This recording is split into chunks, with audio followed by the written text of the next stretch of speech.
Knock, knock. Hello. I'm going to close the curtain for privacy here. I'm Riley. I am going to be nurse today. So I understand that you recently had a thyroidectomy. Yes. Yes. Okay. Perfect. So, and I understand that you're getting ready to discharge. Is that right? Okay. So I'm just going to go over some discharge education with you. Do you feel ready, to go over this information and? I think so. Okay, good. And I made sure we have privacy and it's nice and easy for you to understand and hear me. So, would you prefer that another person be in here with you, or is this just the one family member fine? Yeah, I'm just comfortable with my mom. Okay, perfect. Okay, so let's go ahead and get started. So I have this teaching handout here that we're just going to go over. So it just kind of lists like what you should expect after your thyroidectomy, and what to expect when you go home. So let's just start off with the thyroid. That is just a butterfly-shaped organ that took out from in front of your neck here. So that's where you have that incision. You can feel around there. So that is just basically in charge of the metabolism in your body.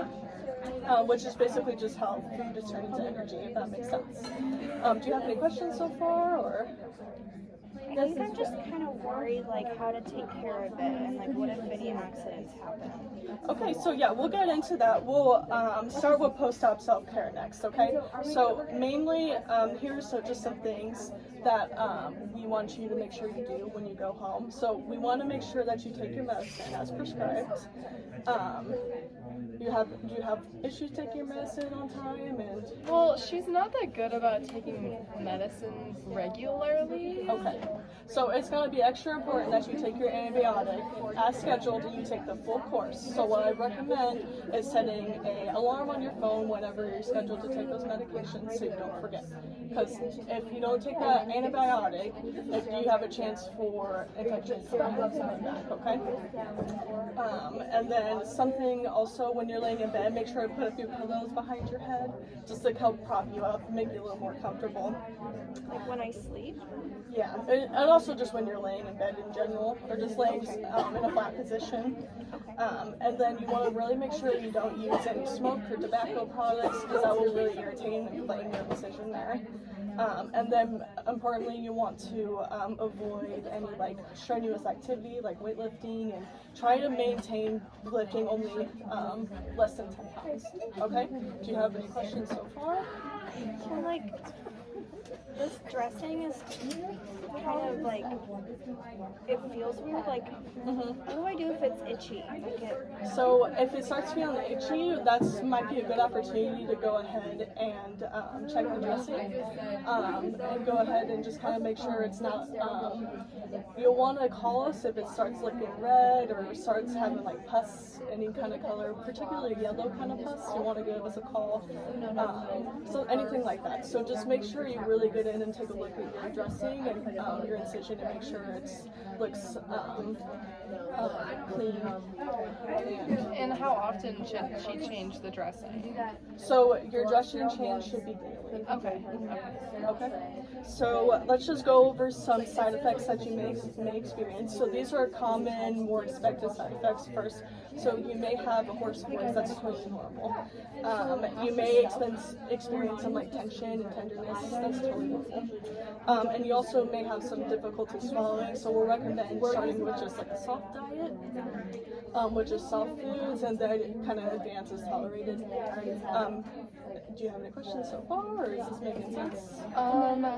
Is there like a specific time frame for that like soft diet, or is it just kind of like however she's feeling? It's really just however you're feeling, honestly. Just and like as when you're comfortable, you can go ahead and start introducing slowly those more tough foods. Okay. And then here, if you experience any of these side effects, we'll want you to go ahead and call us. Okay. So if you start having a fever of greater than 101.4, you start having any difficulties in breathing at all, you start feeling like twitching in your face muscles or anywhere in your body, or if you experience like a swelling of clotted blood, that's what we call a hematoma. So it will just start looking like swelling of blood underneath the incision. So just like right around the incision is where that would be. Yep, and it'll just look red. And Okay. it won't look normal. So Okay. Would it look like a bruise? yeah, it could.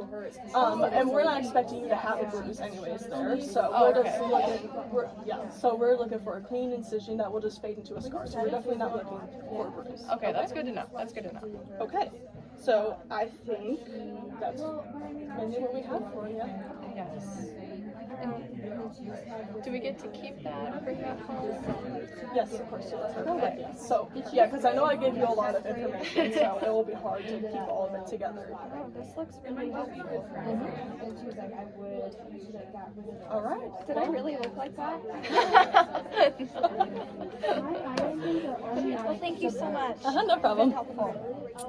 Okay, for our closing remarks within our video, we addressed many health literacy points in order to ensure the patient was accurately and effectively receiving the patient education and was able to understand.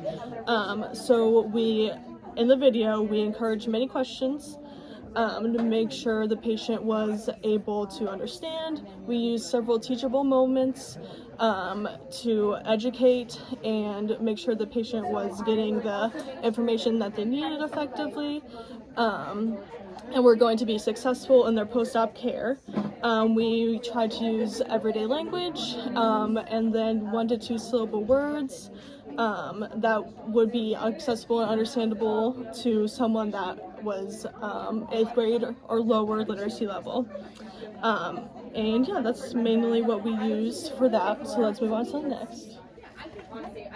Some possible changes to accommodate diverse patient populations might be to consider their financial means and whether or not they have transportation to checkups and their routine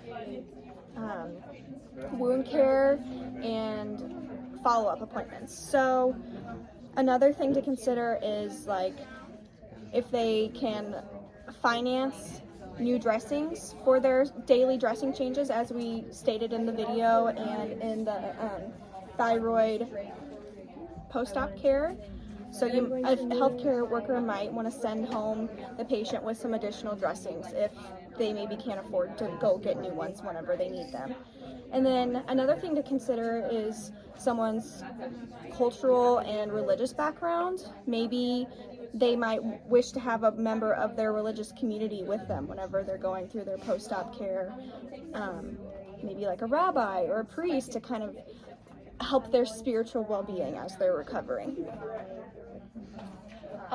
Some other important things to consider with your patient population is if, they're non-English speaking, it's really important to get a translator and interpreter there to make sure that they fully understand, their responsibilities for their self-care after their thyroidectomy. And something else to consider is if your patient has a learning disability, it's important to spend a little extra time with them to make sure that they fully understand what's expected of them and when to call the doctor.